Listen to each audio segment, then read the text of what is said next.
What is up, fellas? The Goob here with another episode of Rewriting History with the Goob.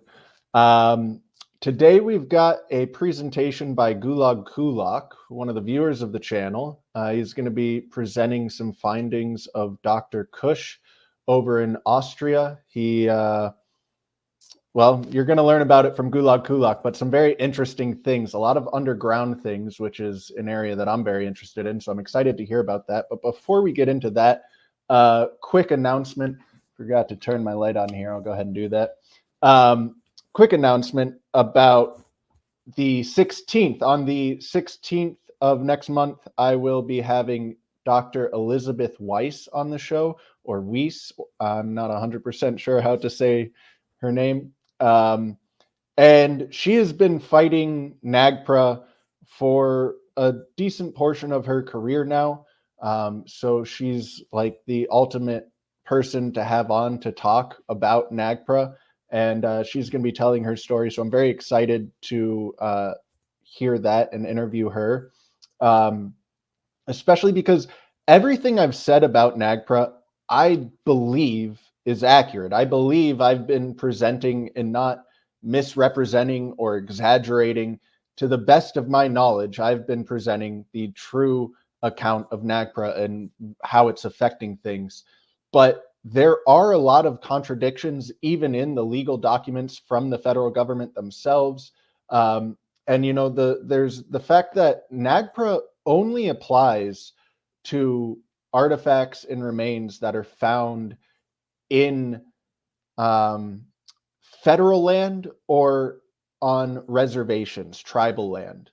So federal land or federally recognized Indian land, that's all that NAGPRA applies to according to the law. But you look at how it's being applied, and as far as I can tell, it's universally being applied to everything. There's a very large portion. I mean, I think it might even be a majority of artifacts found are found on private land. They're found during construction, typically, you know, building roads or building houses and buildings.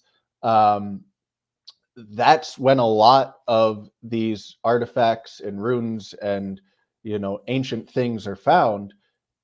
And so NAGPRA, as it's written, shouldn't apply to those things, but it would seem it is. So when I say that everything is gone, it's because as far as I can tell, everything is gone. But it's going to be fantastic. On the 16th, we'll have Dr. Elizabeth Weiss come on. She is an archaeologist and an anthropologist. She deals with Native American remains. That is her specialty. That's what she deals with. That's what she works with. So she should have, and you know, like she literally wrote the book on NAGPRA. She wrote a book about how NAGPRA is erasing American history. So, and I think the title is NAGPRA, the Erasure of American History. I should look up that title and have it right. I'll make sure I have it right on the 16th. But yeah, so the ultimate guest for explaining these things, she's going to be on the 16th, and I'm very excited about that. And like I said, as best I know, I've been presenting how NAGPRA is actually being applied, but she should be able to shed light on this stuff. She's written a lot of articles on it. I read one of her articles about how the Native Americans were literally demanding their shit back, like coprolites, fossilized human feces. NAGPRA was being used to demand that their shit, which might not have even been theirs, and by theirs I mean like related to their tribe at all, but they were demanding repossession of their shit, and they were given repossession of their shit. And this was before the 2024 NAGPRA update. So this was before NAGPRA was even brought in to apply to things like human shit, which it now does. So, you know, there's how the law is written, and then there's how it's actually being applied, and it's written incredibly broadly, and its application seems to go well beyond and far broader even than its extremely broadly worded, you know, writing. So, yeah, we're going to get to the bottom of it on the 16th. Looking forward to that. And with that being said, I think I'm going to go ahead and bring on Gulag Kulak here. He's got a presentation. He's got slides and everything. So let's get into this and give a round of applause for Gulag for putting this together for us. Welcome, Hello. Mr. Hello, Mr. Goob. So today we'll be talking about Dr. Heinrich Kusch and what he found in Austria. And it's one of those topics that's really hard to find information on. I think mainly it's because he only publishes in the German language, and he tends to write books more than scientific articles. It's possible to find some of his work on Google Scholar, but I don't speak German, so most of my sources for this presentation are from one of his online YouTube presentations, one of the few rare ones that he has done. And I mostly used YouTube auto translation feature to get the information from the video, which works surprisingly well, actually. Yeah, I briefly checked out the beginning of the video. I didn't watch the whole thing, but on what you were just saying, I think that's something that goes underappreciated by a lot of people. We have the internet now, so there's kind of this idea that like all knowledge is global and it's all shared equally and like everyone has access to everything, but there's still very strong language barriers that exist in the world. And yeah, there's a lot of information isolation due to those language barriers. So it's cool that you're presenting something unique to us English speakers, because yeah, this is in German, like you were saying. There are some cultures like French, German, and Chinese that publish a lot of stuff only in their own language, and it's really hard to find translations. But Dr. Heinrich Kusch is 76 years old, graduated with a PhD in philosophy, was a lecturer at the university for a while. He did study archaeology, but it was not what his degree is in. And he has done a lot of digging and exploring of man-made underground structures in Austria with his wife and elsewhere as well. Recently, there's been some controversy because he started making wild claims about these man-made tunnels having been some kind of a teleportation system and some kind of underground reptilians living there and trading with humans. But it's important to note that these are not his own claims. These are claims from medieval church documents, and these claims were used to justify the burial of these caves in medieval times by the church. And later we're going to see some cave systems that were absolutely huge and housed all these different strange artifacts, and were deliberately buried by the church in the 1500s.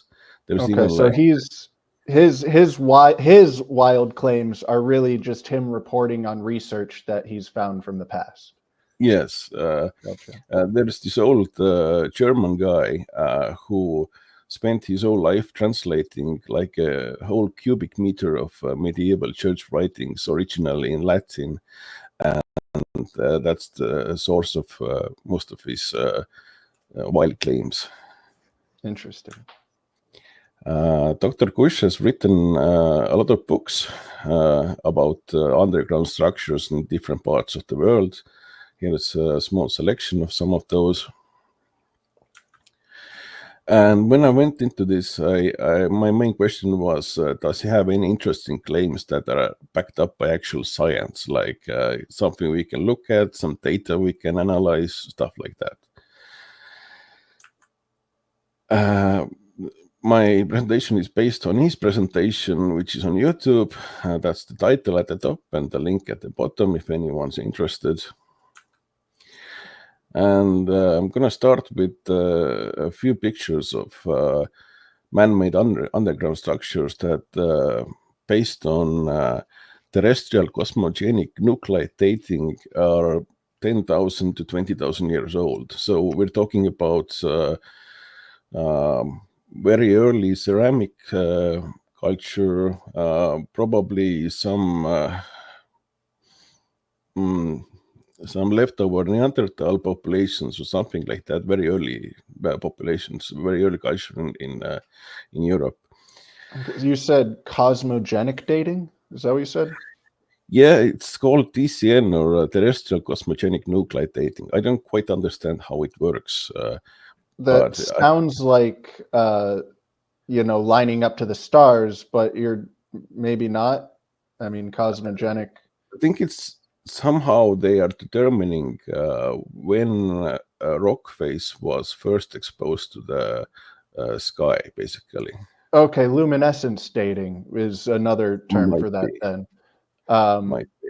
That's what I've heard it called. There's probably a few names for it, but yeah, the stone absorbs energy when it's exposed to the sun, and then assuming that it's no longer exposed to the sun after that, that energy dissipates at an allegedly constant rate, and you can take a sample and figure out when it was last exposed to the sun. Okay. So they're using that, which is considered significantly more accurate than carbon dating, and they're getting a date of 10,000 years? Yes, 10,000, and in some cases 20,000 years ago. Okay. And these are like pretty basic structures, but it takes a lot of work to lift these stones into place and then put dirt all over it. So it's basically like someone's living place all that time ago. And some of them are quite tall.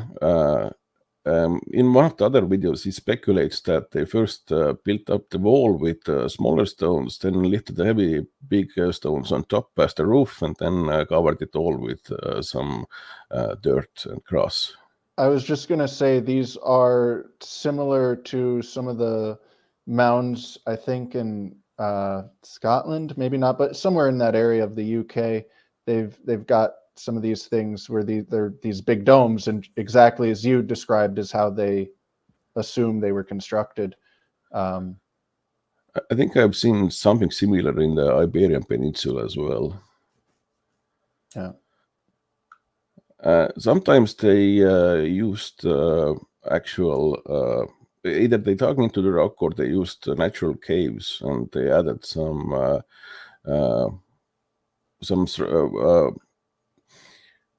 door-like structure at the front. And there's a whole bunch of underground structures in Austria.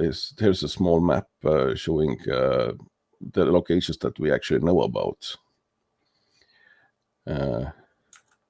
And he has done some ground-penetrating radar tests, and there is a lot more cave systems that are inaccessible. Either the entry has collapsed, or there never was one, and these are natural caves, or some parts of the cave systems connecting them were deliberately buried or whatever, but we don't have access to these systems. So he's not alleging even that these are man-made. He's just showing there are caves here and we're not sure what they are. Is that? Yeah. Okay. And there are man-made caves nearby, I assume, is also part of his argument. Yeah. And since the ground penetrating radar doesn't go much beyond 60 meters, he speculates that there may be more caves underneath, and there could be huge cave systems that haven't been accessed by humans either ever or in a long time. Right. He has a lot of financing for these expeditions, and whenever he finds something with a ground penetrating radar, he drills a borehole to try to get to the cave system. And he has drilled over 600 boreholes over a decade, which is very expensive. Yeah. And in a lot of cases, he comes across white quartz sand, like the kind of sand that was found in the pyramids. Right. So either naturally somehow or unnaturally by human hands. These cave systems were filled with white quartz sand. Yeah, and those are so the idea with the sand and the pyramids, because allegedly the pyramids are not fully solid structures of stone. They do have cavities that aren't, chambers meant for people to enter, but are just filled with sort of rubble stone and sand. But allegedly, it's specifically quartz sand. So they sifted the sand to select only quartz and then fill in those spaces because quartz doesn't dissolve in slightly acidic solutions like limestone sand would. So to make the structure more stable, that's at least the idea and the theory is presented for the pyramid. And yeah, that's rather interesting. I wonder, if you have a cave that's full of sand for some reason, these caves are often created because of acidic solutions. If it was full of sand, could that acidic solution just eat away the rest of the sand and leave quartz? Is that something that happens? I don't really know. I also wouldn't know how the cave would become full of any kind of sand in the first place. So, I mean, that is interesting. Just thought I'd share a little bit about what I know about quartz sand. I almost failed chemistry in high school, so I don't know if acidic solutions would leave quartz behind while eating away everything else, but it sounds plausible at least.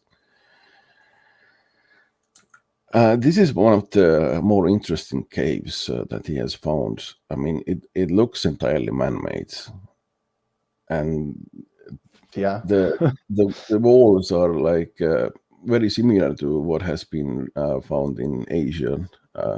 Some of the game systems there, it looks like scrapings or somehow the walls were constructed. He had a great idea. He took a huge industrial magnet and he ran it along the wall to get anything magnetic that's embedded in the wall. And he found little bits of metal surrounded by small globules of melted rock, which would indicate that these cool caves were done by some metal object spinning really, really, really fast. It takes a lot of heat to melt rock. Okay, very interesting. One of the biggest excavations he has done is in the do you know, sorry to interrupt, but do you know by any chance what type of rock these caves are in? I don't know if they're all in the same type, but I don't know. I don't think he even mentioned this in the video. Fair enough. One of his biggest digs has been in the 12 Apostle mine, which is in Kloster-Neuburg in Austria. And it's right on the Danube River. And the last people to use this cave system, this natural, it's not a natural system, it's an underground city. It's really, really huge. And the last people to use it were the Templars. And it was filled with sand by the church in the 1500s. There are still existing records showing orders to fill this structure. And to give you an idea of how big it is, it's on several levels, and it's 42,000 square meters, which is nearly 500,000 square feet.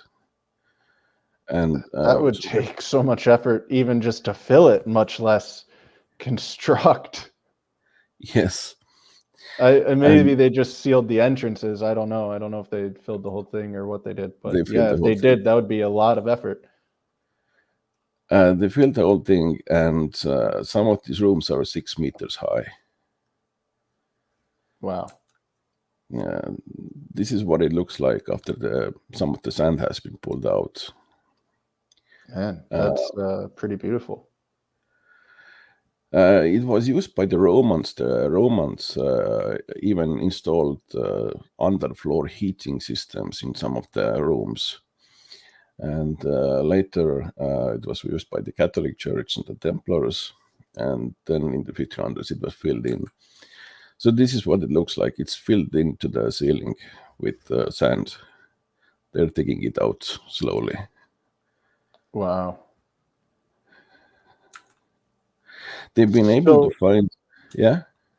Is there any idea how old this stuff? I mean, I know you're talking about renovations from the Romans and things like that, because obviously you see brick. The flooring looked relatively modern type there, which, like you said, they put under. So I mean, that's obviously not what was the oldest original floor and everything. But like, is there any type of date for its creation that is guessed at, either by this guy or the mainstream or anyone? There's a slide that I didn't put in, which showed part of the structure that dated to like 9,000 years ago. Seems strange, but maybe that was just some old rock that they reused. I don't know. But they did find some bones that were buried there.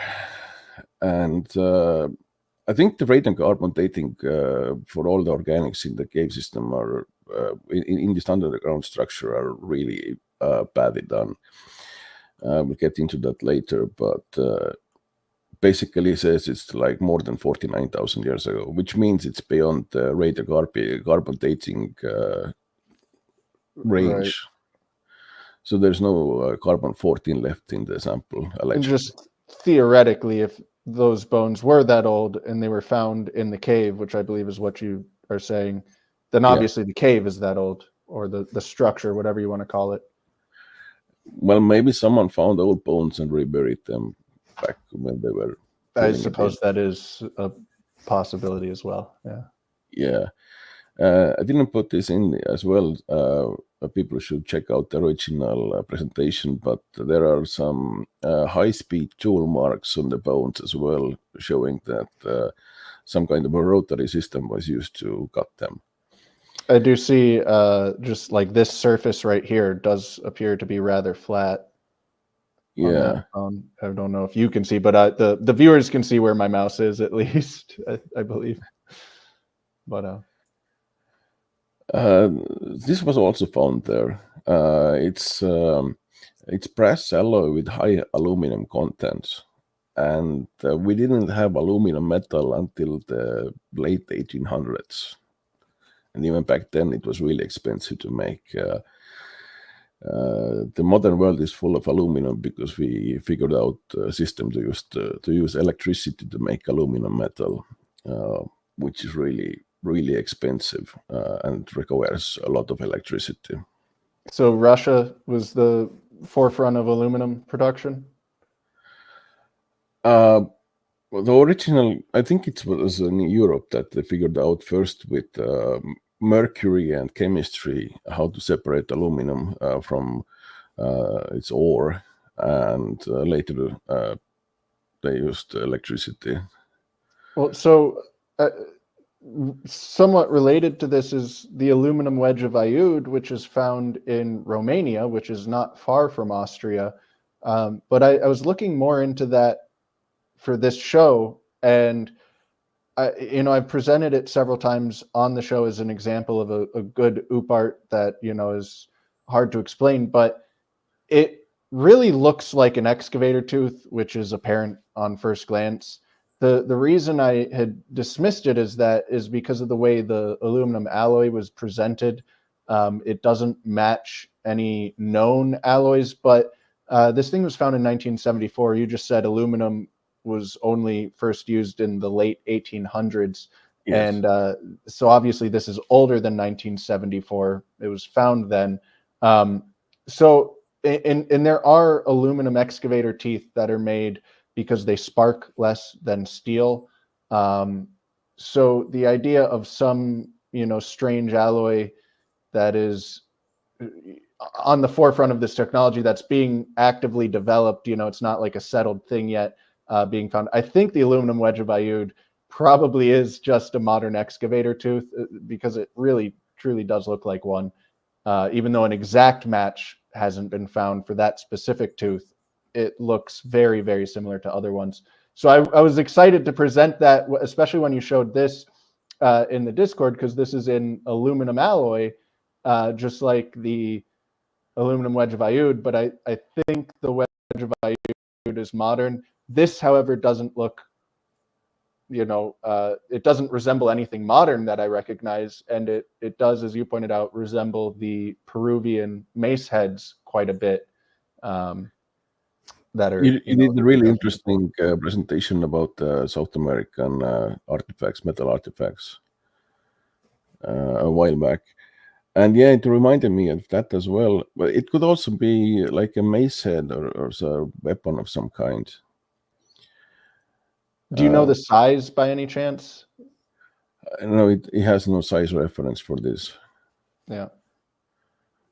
Based on the photography, it looks like it's small. I would say it would fit in your hand, probably. I think I'd agree with that. So it's brass alloy with high aluminum content, and anything aluminum that's at least 500 years old, because that's when it was buried, this cave system, it's really out of place. I mean, there's nothing like it in history other than the excavator bucket. Because it requires electricity, and a lot of it. Yeah. Or really advanced chemistry. There are some rare instances when small pieces of aluminum have been found in the wild. And surprisingly, Austria is one of the few places where so-called native aluminum has been found, but not in significant quantities, maybe because prehistoric people gathered it all up and used it to make these objects, but right. I don't know. These two objects, which look really fine, I don't know what the thing on the left is supposed to be, but these were found in a collapsed section of the underground system. And I think the thing on the right, the hawk or vulture, it looks kind of South American to me, but I have no idea. It also somewhat represents like the Nazi. Well, that's not a swastika in the center, but it has that round symbol in the center. The wings are out the exact same way. It's just shaped similarly. It somewhat resembles that eagle. Yeah. The Vinca people, which probably built these things, they did not leave any cemeteries, and it's been speculated that they used so-called sky burials, where they would cut out just a little bit there. They didn't use any cemeteries, and what? They didn't use any cemeteries, and it's been speculated that they used sky burials, where they would basically leave the body on a mountaintop or something like that, and birds would scavenge it and take it to the heaven. Kind of like those pits in South America. That I think that's the theory on what those were. You would leave the bodies out, and the vultures would come and. I think some Mongolian tribes still use this kind of burial system. Interesting. But while everything else that's been buried that I will show later, it looks like it was made by the Vinca people, then this stuff doesn't look like your standard Vinca object. And if they depicted birds, they usually depicted the owl, because it's been speculated again, but they used the owl symbology in connection with grain storage, probably because owls used to hunt mice and rats. Protect the grains. Yeah. Yeah. Are you saying Vinca? Vinca, yeah, the Vinca people. Gotcha. This looks like just some strange blob, but it was also found in the Klostenburg underground city. And it's been analyzed, and it's an alloy of mostly iron with a lot of aluminum and some other metals as well. And I tried to look into why you would make an alloy of iron and aluminum. And it turns out that this increases the strength and the hardness of the alloy. It improves corrosion resistance, lowers the weight of the object. So maybe for like aerospace reasons. And it's easier to machine, and it has a higher melting point. So it's got a lot of benefits if you add aluminum to iron to make an alloy. Right. I think these are some of the coolest objects he found. These are like slightly more than 10 centimeters or 4 inches high, maybe 5 inches. And the aluminum content is again really high at 42%. And yeah, that's very high. Yeah. And well, it looks like a needle and a compass and a pin of some kind. Like, why would what did they use it for? Like technical drawings or something? I have no idea. They're kind of oversized to use for sewing. I mean, there's crocheting, which they kind of resemble that, and I don't know about crocheting if there would potentially be some kind of use for a V-shaped needle in that. I wouldn't be surprised, but yeah, I mean, those could be for just about anything, and they certainly do represent or look like a compass there. Maybe leatherwork. I don't know. For the compass, the aluminum content was 35.75%. So for me, it's kind of strange that these things have a varying degree of aluminum. So either the aluminum is not completely mixed in the alloy, or they had separate batches of the alloy made for each object. Kind of strange. But yeah, another anomaly to note here. To me, certain. I mean, those definitely don't look modern in any sense, but also, yeah, that like kind of randomness in the mixture would further seem to suggest that this is not a modern production. That, to me, Yes. at least, yeah. This looks like a stone pot at first, but allegedly it's made from potassium, bismuth, and lead, which is a really strange alloy that I have not seen anywhere else. The place where you would use bismuth and lead at the same time, the only place I can think of would be a nuclear reactor. And potassium reacts with oxygen. It's difficult to. And especially with That's a very strange mixture. Potassium and water is a nice way to get explosions as well, and hydrogen gas. He says that it's a specific isotope of lead, like lead 214, but I think that the analysis is wrong here, because lead 214 has a half-life of 27 minutes, so it would be highly radioactive, and that would decay into bismuth. So I think it's like regular lead. Well, I guess if it decays into bismuth and it is 214, could that explain? There would be no, so it would just be a lead and magnesium mixture potentially originally. Yeah, but whoever made it would die of radiation poisoning quite quickly. 27 minutes is really short half-life. Right.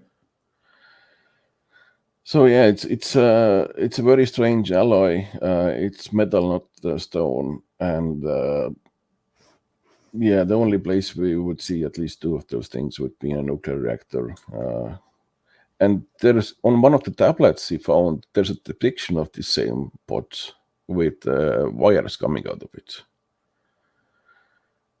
which is really strange. Should also mention that inside the pot he found manganese oxide, oil, and magnesium. So it doesn't make any sense. There's no way to explain that I know of.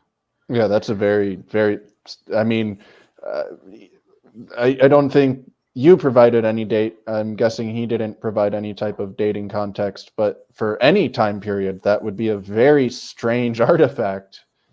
Absolutely. The church writings talk about hermetic lamps being used to light this underground city.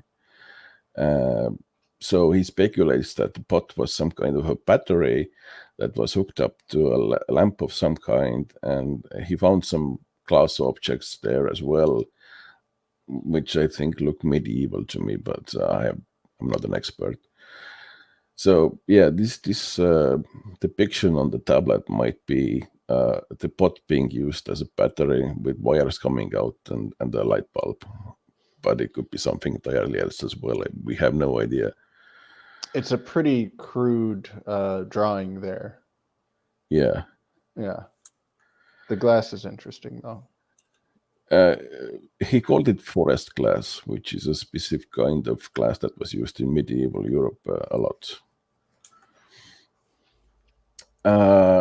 Then he found these figurines, which were, it looked like someone had gathered these up and buried them there. And this looks like very standard Vinca culture. Yeah. And you can see behind there are some really well-polished stone tools as well. We're gonna see more of those later. And these kind of stone tools were also very common in the Vinca culture. So are these all being like, we're not still on that giant cave system the Templars were in, are you? We're just talking about things he's found in various caves. Like, are all of these in the same location, or are they just in proximity to each other? I'm not entirely clear on that part. This is all in that same underground city that he is slowly excavating. Okay, so everything you're showing has been found in that location. Yeah. Okay. All right. That's okay. I was missing that, and that this all just got more interesting now. It's hard to say if the Templars saw these figurines or if they were buried even in more ancient times, like before Roman times or whatever, in the floor of the system. But probably these were all gathered there during medieval times, and all this cave system was all the underground city was filled with sand, including these figurines were buried there then. And these figurines, like you said, they very clearly resemble the Vinca or Vinca culture figurines, which, correct me if I'm wrong, one of the oldest humanoid figurines ever found is from the Vinca culture and very closely represents these figures right here. Which I think is what that's referencing at the bottom with the 60,000-year-old. I think his carbon dating is entirely wrong. Anytime you see Dr. Kusch say 60,000 years old, that means there's no carbon-14 left. Okay, so I was linking that to the other figurine from the Vincas, which I believe is dated to around 60,000 years ago, that resembles these things here. But the official the Vinca culture started like 5,500 years ago. But I think there are some like really old depiction from the Stone Age that these fat women and so on that are even older. But the Vinca used to make these kinds of figurines a lot, and they're still finding them. Behind you can see this beautiful stone wall there that was in this underground city, and they're digging up these artifacts there. Here you can see more of the stone tools, which are really traditional Vinca style, really polished, well done stone tools. I was thinking that maybe they were so good at making objects out of stone that even the Egyptian stone vases were made by the Vinca people, because the Vinca civilization is a lot older than the Egyptian civilization.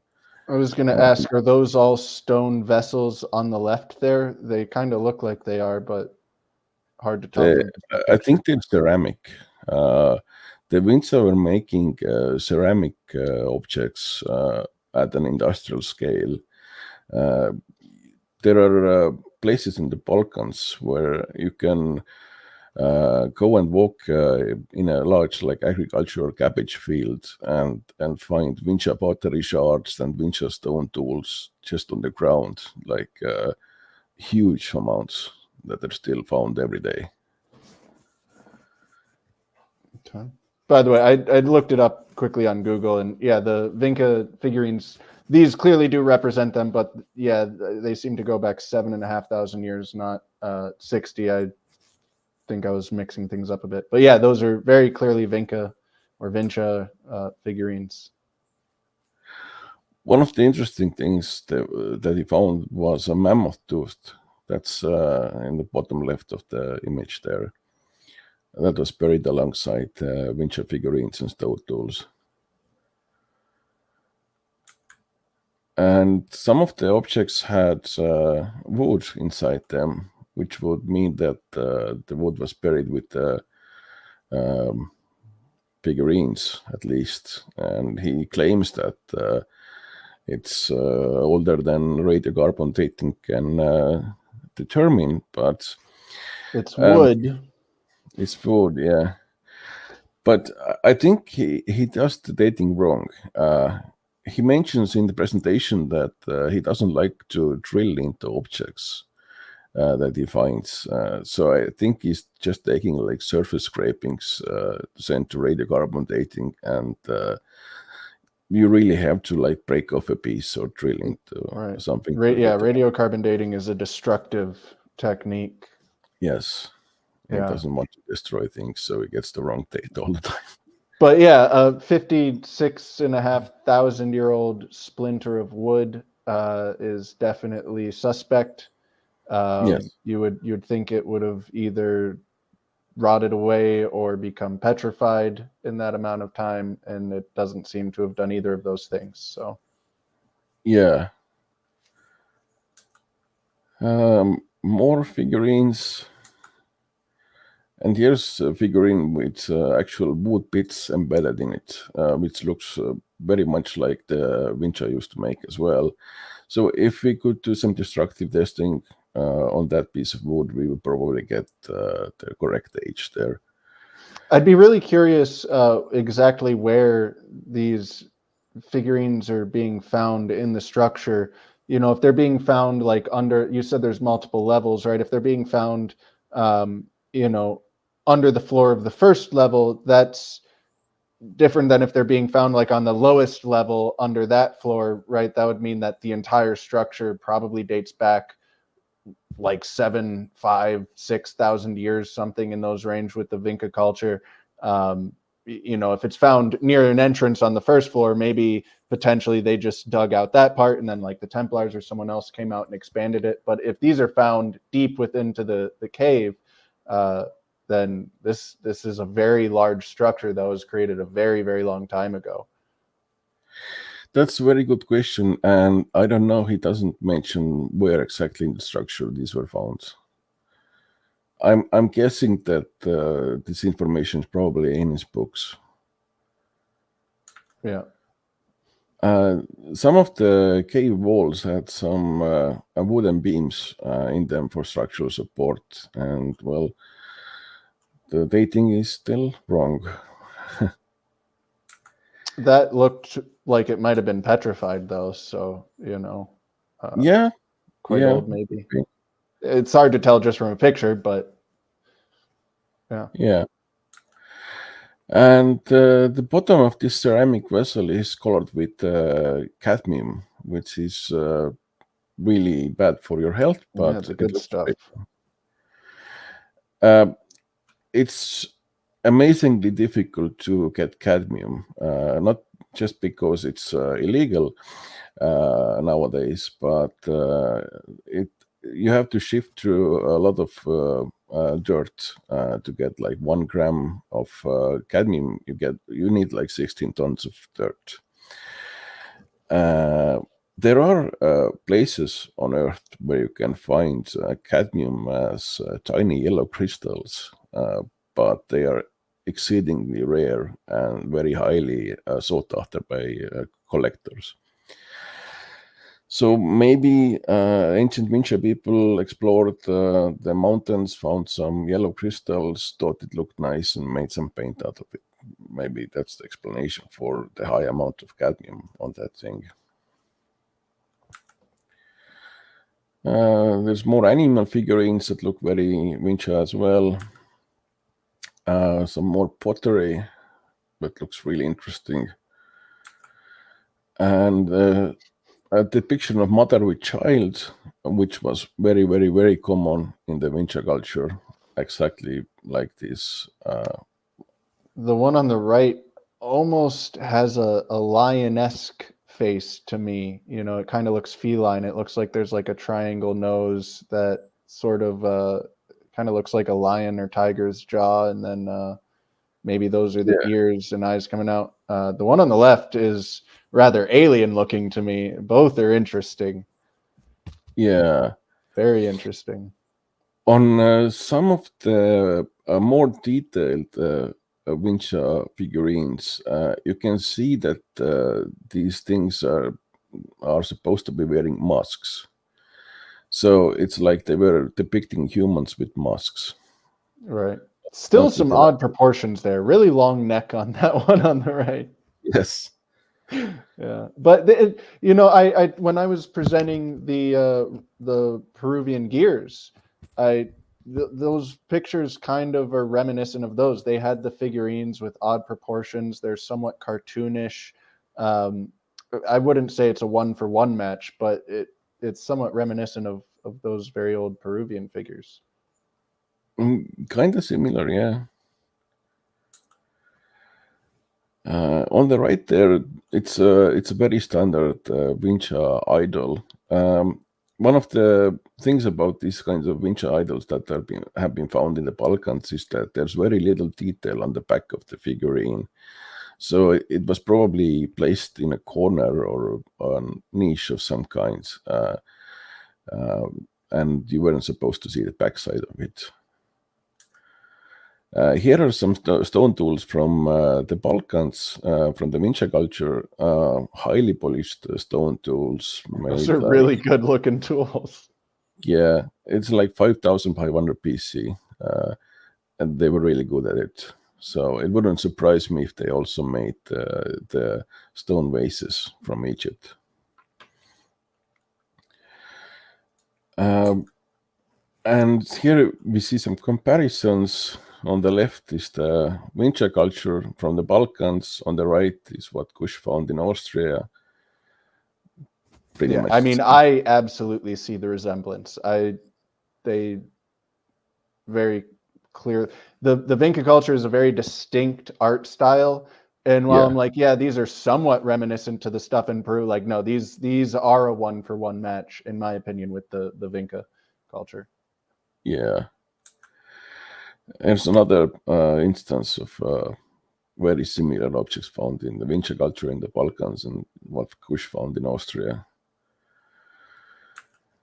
So traditionally, the Vinca culture was located on the Danube River and the other tributaries of the Danube River in the Balkans.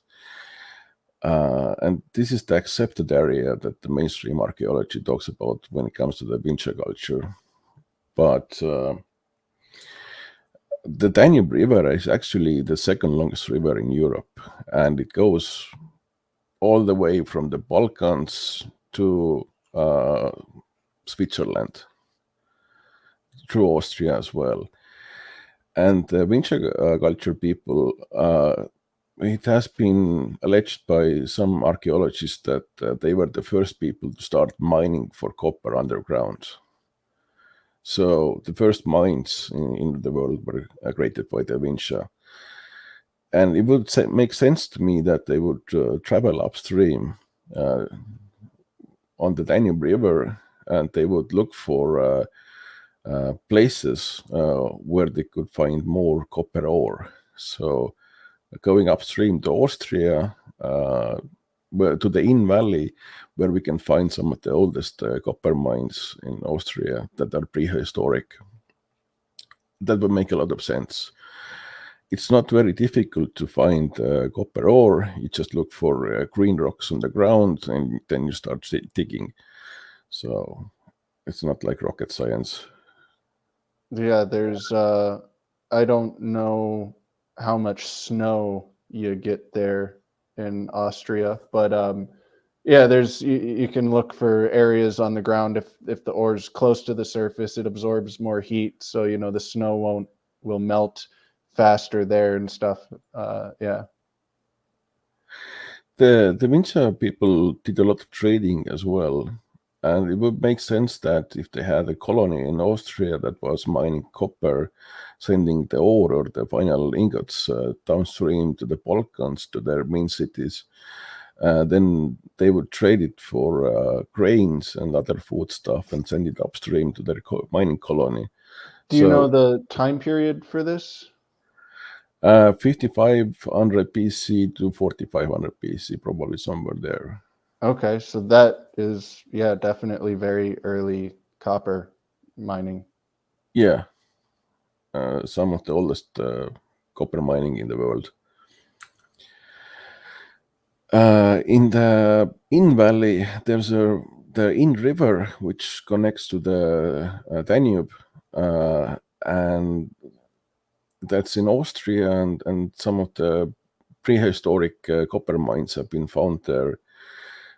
Judging by the artifacts left in the Austrian underground city, then maybe it was the Vinca people that were mining copper in Austria.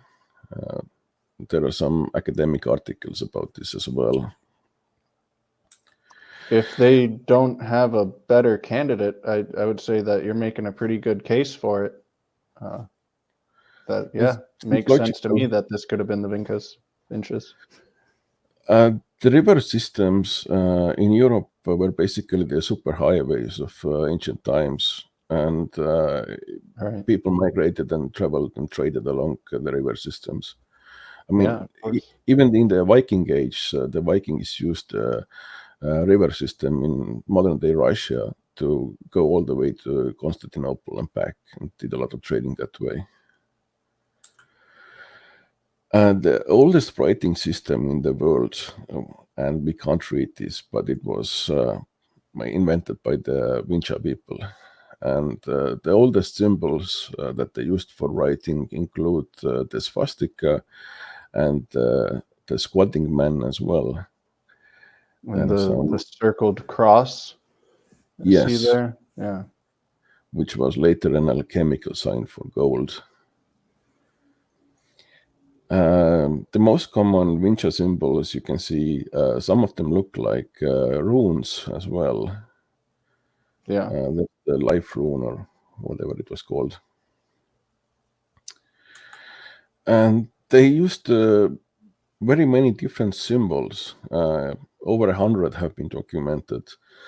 And I think it's probably because it was the first writing system. It was not standardized in any centralized way. So it evolved a lot over the 1,000 years that the culture was active.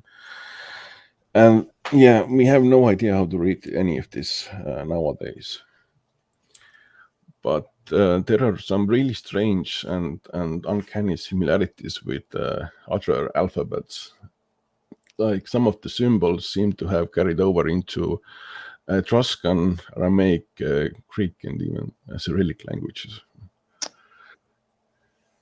Which Etruscan, that's the linear A and linear B? Correct. I'm not entirely sure. I believe so. There's 2 Etruscan languages, Linear A and Linear B, and we've only translated one of them. I think these symbols, the Etruscan ones, are from the one that's untranslated, but I'm not 100% sure. I'm not confident on that. We do know how to read Aramaic and Greek, so we might be able to eventually back engineer the Vinca language, especially if we find some more of their writing. Might find a word match or something, yeah. The Rosetta Stone for this language. In the Austrian underground city, Kusch found several tablets showing what is very clearly Vinca writing, with some drawings on top. Yeah, I mean, I'm convinced by the Vincas in Austria already. You've you've sold me on it. If all these are found in that cave, yeah, or structure, whatever you want to call it, underground city. Here's one tablet with just drawings on it, showing a Vinca figurine kind of drawing at the top, probably a chief of some kind. There's the little pot with the wires and the lamp. There are some human faces, and there's also a flying saucer.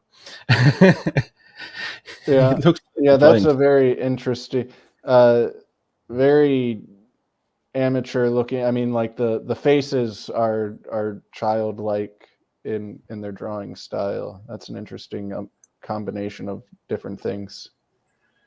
Yeah, and one of these looks like it has an elongated skull. yeah, bit of a cone head there. Here's another tablet that you found, showing again Vinca writing. And here's an interesting one. Couple saucers. I think what he's trying to show with arrows here is that there's a saucer at the top, which is kind of like maybe making sounds. That's how we would interpret this kind of image nowadays. And there's a spiral. Maybe it's like it was spiraling somehow. And at the bottom there is the arrows seem to show it that it's like that's how it landed at an angle. Well, it looks like there's a down arrow on the right side, an up arrow on the left side, and then it's at an angle. So I would interpret that as it like rotating, flipping over. And then there's another one on the right here as well, with an X through it. Yeah. Can you entertain the audience for a moment? I need to take a quick bathroom break. Sure. Yeah, these are very. It's kind of strange to say they're modern looking arrows because an arrow is such a basic thing, but they are very modern looking arrows. You know, they're the exact, like, those are, I don't know. The other tablets are clearly like Vinca writing, or at least something very similar to that, like the Etruscan or something else, right? But then you have that, like, those childlike faces and this UFO with this spiral and the arrows. I don't know what to make of these. These look a little bit different as well. Also, you look at like the erosion, you know, the weathering on these, like those other tablets with the writing on them kind of looked a bit rougher than this and the one with the faces. I'd have to like compare them side by side, but you know, these lines still look kind of white and fresh to me a little bit. You know, and that cave system was occupied by several different groups throughout history. So are some of these tablets, were they potentially picked up and drawn on more recently and then discarded there? I don't know. But well, the writing system would seem to indicate that it was the Vinca that drew and wrote on them, but Yeah, no, can't be entirely sure there. The stones have been fired as well to make them more resilient. The discolorations are allegedly from heat treatment. Okay. I don't Yes, know if stones work that way. I'm not sure that heat treating stones makes them stronger, but okay. that's what he seems to claim in the presentation, but I have no idea either. So that's like a Vinca kind of figurine with the UFO, and it's been arrows. interpreted as a star map showing where they come from. But I think it's more likely it's a map of river systems and showing the location where they found the UFO or something like that. If you want to interpret it as a UFO. Right. This is an interesting one. Also found in the underground city. What it seems to indicate to me is that the top part and the bottom part of the UFO were rotating in opposite directions. Like there seems to be an arrow showing left to right motion at the bottom and arrow showing right to left motion at the top. And the middle section is separate. This is actually a very common thing in UFO sightings, even nowadays. If it's rotating somehow, then there are counter-rotating parts on the UFO. It still strikes me just looking at this, like, because it has, like you said, okay, maybe it's making sounds. Like it's got these comic book lines. The arrows are very modern looking, and I know that's. I mean, I don't know. To me, because that's what our culture uses. Like that's common sense that's how you would draw that. If you want to communicate direction, you draw an arrow with an arrow at the end of it, and like how else would you indicate motion? But I don't see these types of things in other ancient drawings. It just stands out to me, and I don't know exactly what to make of it. But it is interesting how like the communication style here is very, very similar to our modern communication style with the arrows and like the vibration lines or whatever they might be. Maybe the lines are indicating that it was really bright, shining even. Right. It could be anything like that: vibration, sound, light. But we would use those same lines to depict that today as well if we were drawing just with like a single color in 2D. Arrows as a technology is really, really old, and arrows have a very specific direction of flight. So I wouldn't put it past them to use the same kind of arrow-like symbology. Neither would I. It's just interesting to me. It is something I'm noticing. That's all. Yeah. Radiocarbon dating uses the half-life of carbon-14. When you're alive, you're consuming freshly made carbon-14 from the atmosphere, which is generated by cosmic rays hitting stuff in the atmosphere. And once an organism dies, the half-life of carbon is like almost 6,000 years, and with every iteration of the half-life, the amount of carbon-14 in the sample shrinks by half. Yeah, and he says that it's older than 60,000 years, so there's no carbon-14 left. Doesn't make any sense. So basically, two hypotheses: either Neanderthals living in Austria 50,000 years ago, because there were only Neanderthals back then in Europe. They somehow figured out how to make aluminum alloys, advanced ceramics. Officially, ceramics are 30,000-year-old technology. They developed the first writing system, and all of this was imitated by the Vinca culture tens of thousands of years later in the Balkans. It doesn't make any sense. Well, if the if you remove the flying saucer part, I feel like hypothesis 2 makes a lot of sense. Well, yeah, hypothesis 2 is that the Vinca people traveled via the Danube River from the Balkans to Austria, possibly encountered something strange like a crashed flying saucer. I mean, the flying saucer would explain the strange metals and alloys that they found. Yeah. And I'm not against, flying saucers and aliens. I'm open to that, ancient or modern. So yeah, that could be.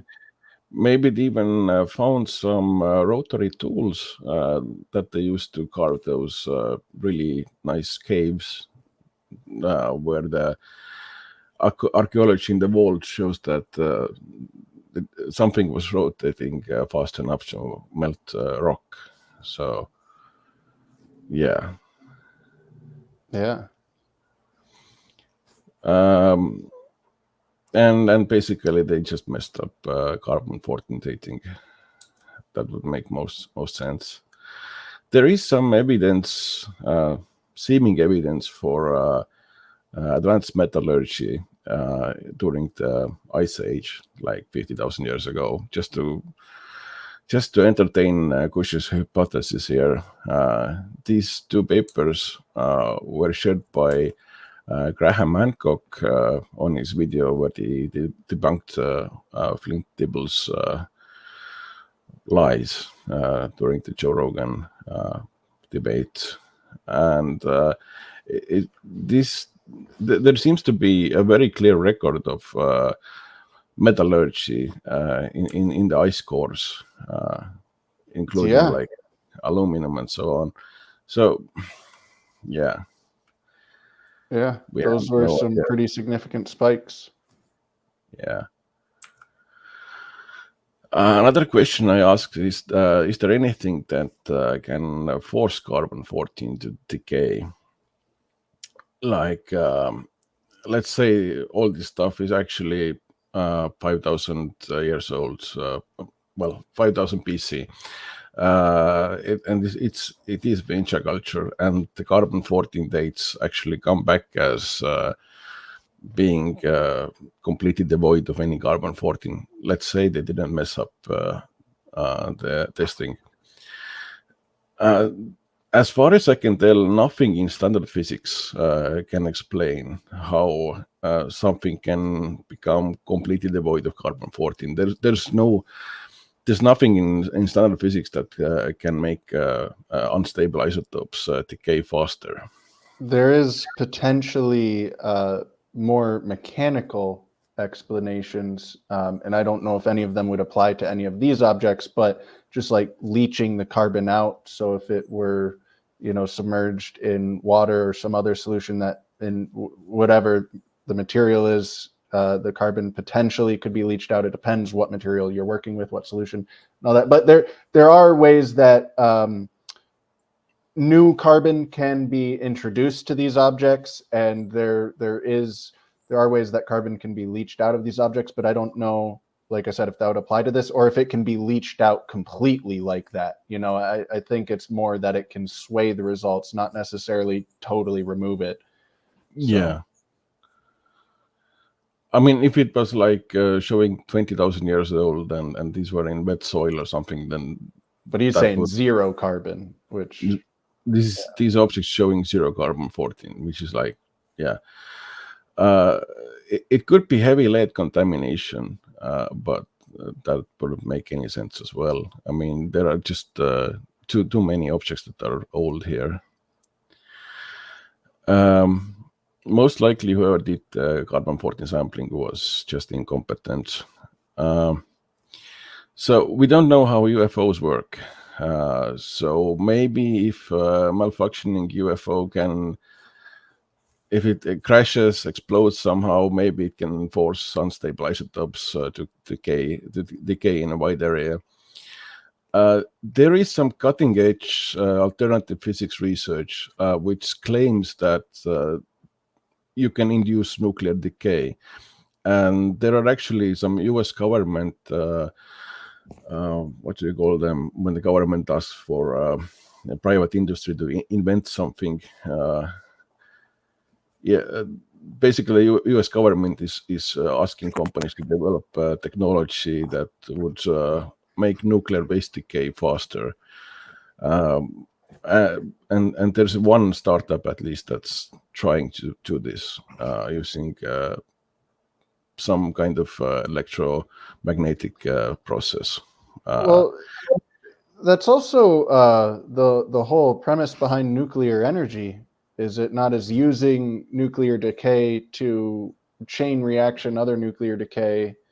So you can use nuclear decay to trigger nuclear decay.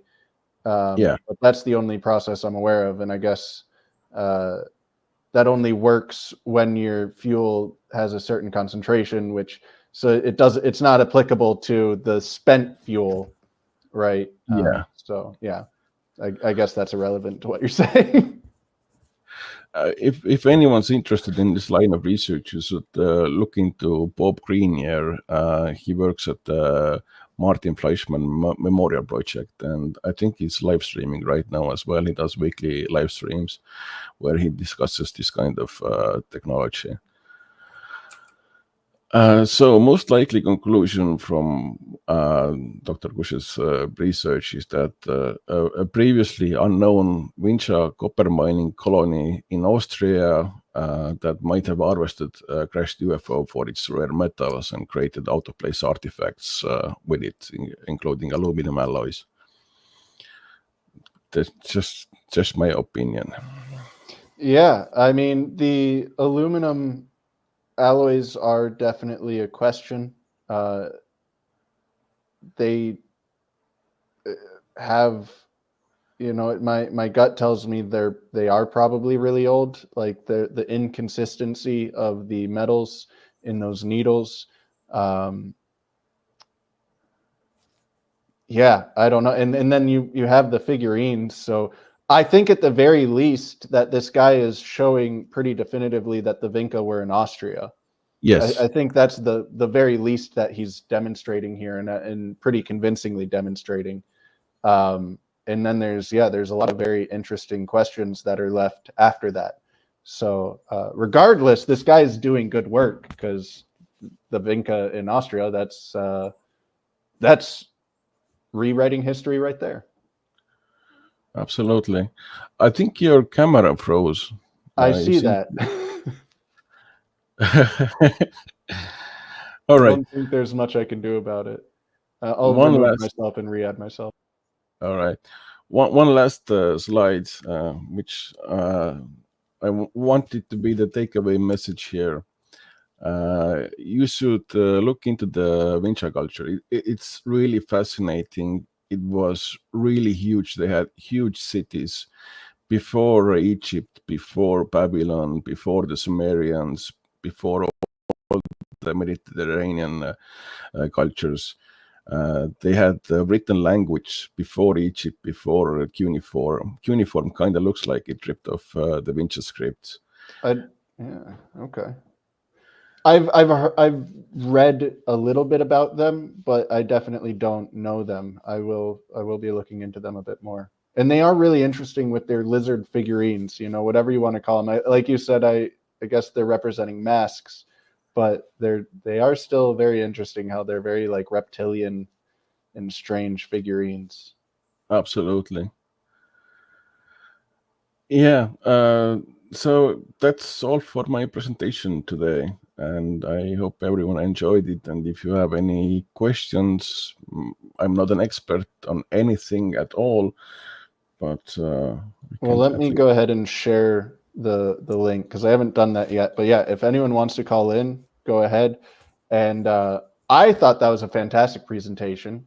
That's all new information to me. And I absolutely love learning about these underground structures, especially, that giant one, because I've seen over the years of me being interested in these subjects, I've seen so much underground. I've seen so many huge structures, referenced and and described in some images of them, but largely these things don't really appear to have like well documented images of the whole things. Some of these are huge, hundreds and hundreds of miles, right? So it'd be difficult to do that anyways.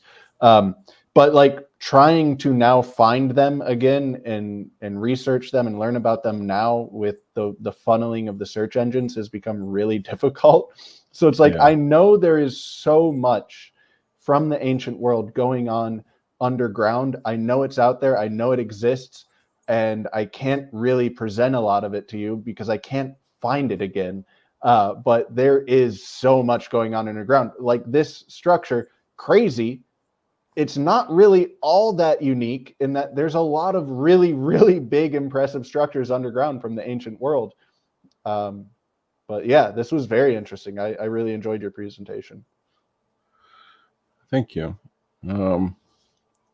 If you want to visit the 12 Apostle mine where these things were found in Austria, in Kloster Neuburg, then a full tour costs €100, and this underground structure is in private hands right now, and they're using the money from the tours to excavate further.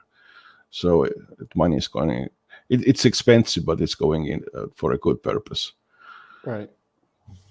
And he's all doing this himself, or is there, like, this is all just private excavation he's doing? Yeah, it seems to be private excavation. Yeah, nothing funded by the government. Well, I probably will not go to Austria and give him €100, but yeah, I would encourage people to do that then, because that's very cool that someone's taking it upon themselves to, explore this stuff. We need more people like that to do it. Absolutely. All right.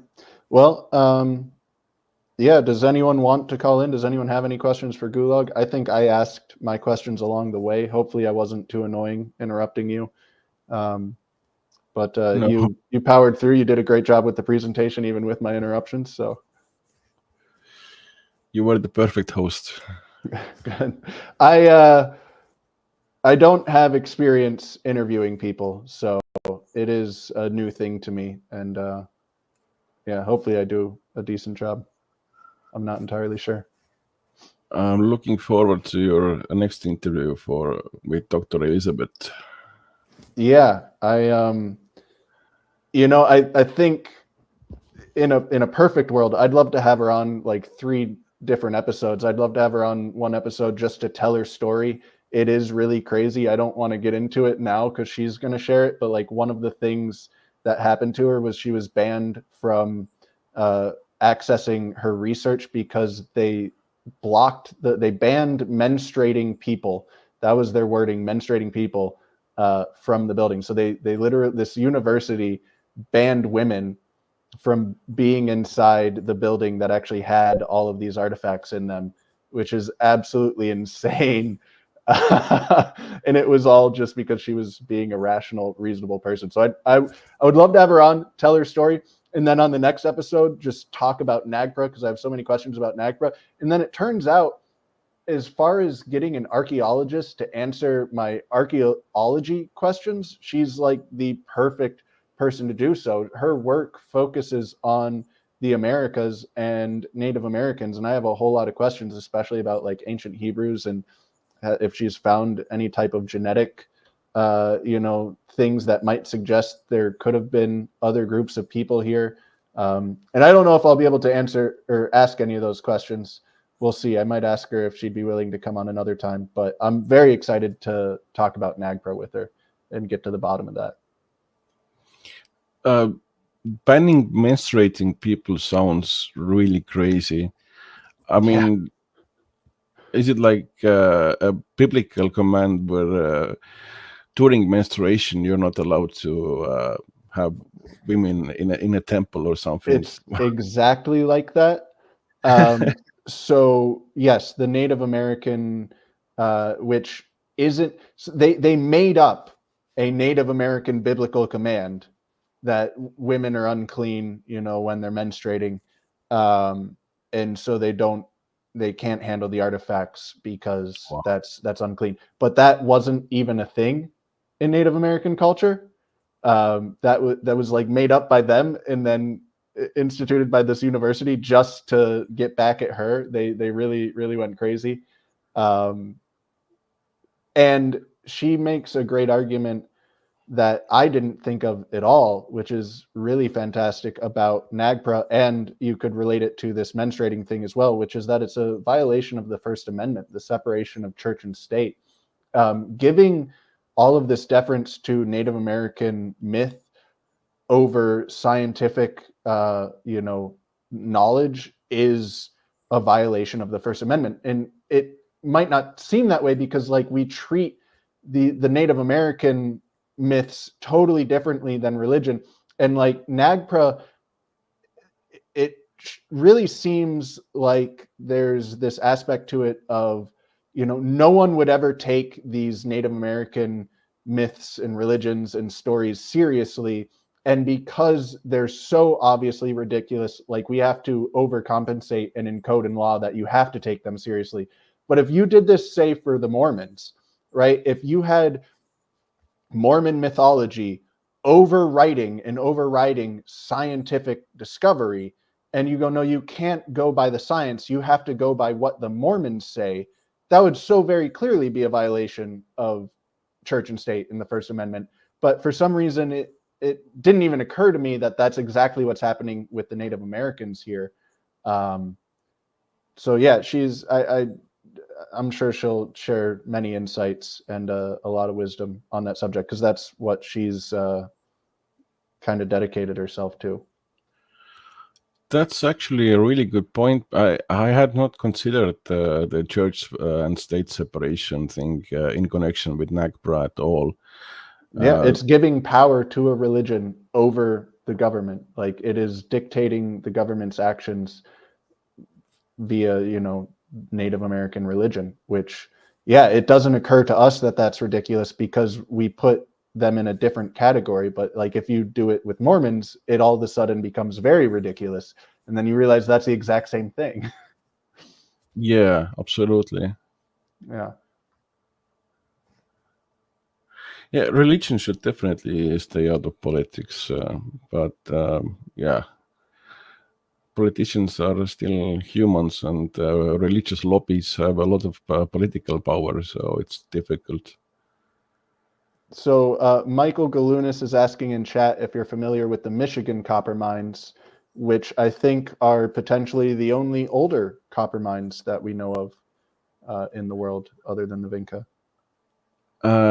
Did they actually do like deep mining into the earth, or were these pit mines? Or pit mines? They're very close to the surface. Yeah. All right. I mentioned like the snow melting, yeah, because they had large pure copper deposits. So there was no smelting required for the Michigan copper mines. It is pure copper that's found on the surface and directly below the surface. So the Vinca people dug deep tunnels into rock to extract ore, and they had to use smelting.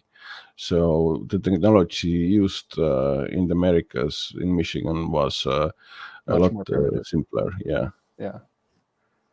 Yeah. Initially, I don't know how far back evidence of smelting goes off the top of my head in Michigan. But the earliest, they were using it like a rock, essentially, a malleable rock. Which, from a primitive point of view, it kind of is. I mean, you just find some strange kind of rock, maybe you melt it in high temperature, and you get some kind of a rock that is easier to melt or easier to work with, Right. They were smelting in ancient America, though, and it is still a difference in technology because you're not extracting it from the rocks. You're just, like you said, putting it into a fire, melting it down. But they were actually melting and pouring it into objects, and I want to say that goes back about 5,000 years, but I don't quote me on that because I don't know the exact date that they were smelting. But they were mining the copper, at least 7,000 years ago.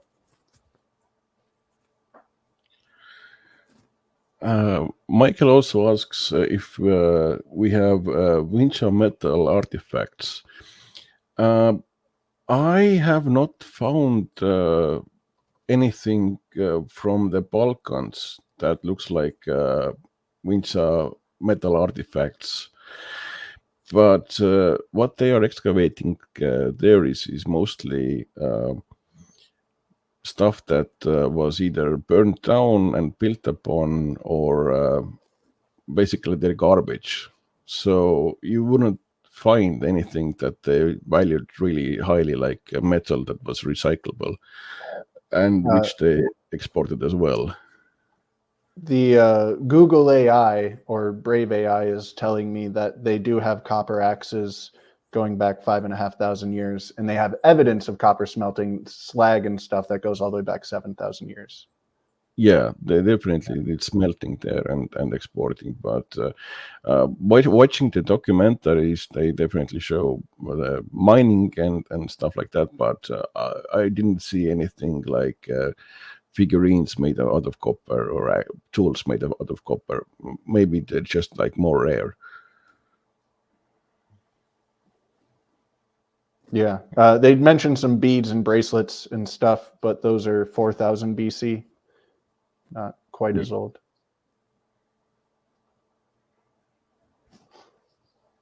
But yeah, and as Galunas says, and as you said, the trash heaps are gold mines. It's like, yeah, these things would be recycled. So if we're finding copper axes from 5,500 years ago, and we're finding evidence of copper smelting 7,000 years ago, you know, they were clearly making things, but yeah, they likely all got reused and recycled.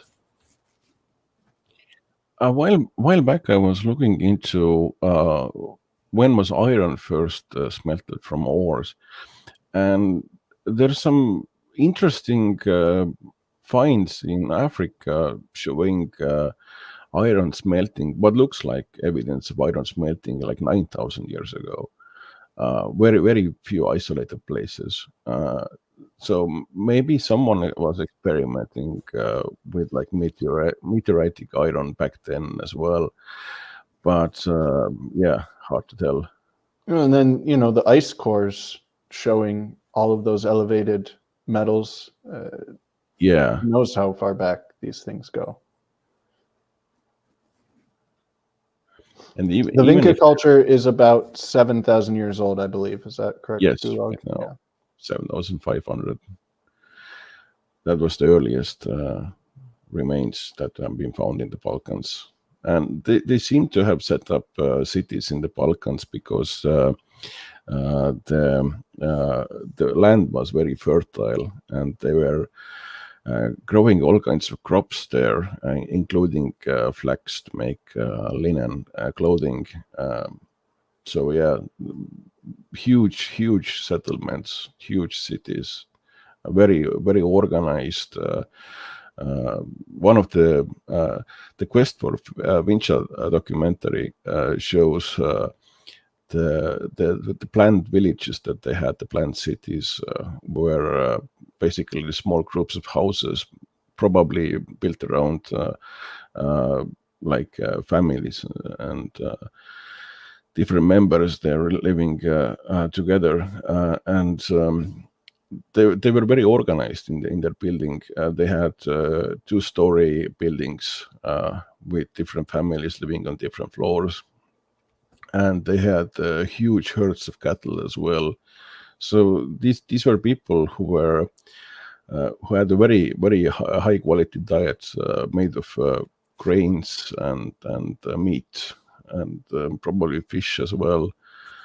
There seems to be evidence that they had much lower infant mortality back then as well, allowing their population to grow faster in comparison to earlier cultures in the same area. Right. And I mean, the Peruvian trepanned skulls with the 91% survival rate. I mean, across the board, I think that people of the past were more advanced than given credit. And if they did have a low infant mortality, they probably understood medicine and hygiene, you know, at least to an extent, right? And that's 7,000 years ago, well before those things are supposed to be understood. Yeah, it's very interesting stuff. Slav mentions primitive technology and how he smelted iron beads from iron bacteria in creek clay. And I mean to talk about primitive technology a bit more often than I do on this channel because, yeah, he has done so much. He's one guy, and I've mentioned how he does have the benefit of knowledge. You know, he does have access to libraries and books. I don't know how much he is out there just figuring these things out on his own, though, and how much he's researching them. But the fact that he is just one guy doing all of this stuff, actually accomplishing all of this stuff by himself. I mean, the idea of other people in the past figuring this out over the thousands and thousands of years, it's really silly to me to think that no one ever did. So, yeah, definitely. But yeah, thank you for coming on, Gulag. If you have anything else you want to share, please feel free. But I think otherwise, this seems like a good point to wrap up the episode. And you really knocked it out of the park with this presentation. I appreciate you greatly. This was awesome. Thank you for inviting me and letting me present this subject. It's been one of those things that I found it a few years ago, and nobody else was talking about it. And I've been trying to raise awareness, and it's great to finally put it out there. And, yeah, maybe this will break that language barrier a little bit because it can be difficult. I hope so. Yeah. So yeah, thanks to everyone for watching as well, and see you in the future sometime. All right. Peace out, fellas. Catch you next week.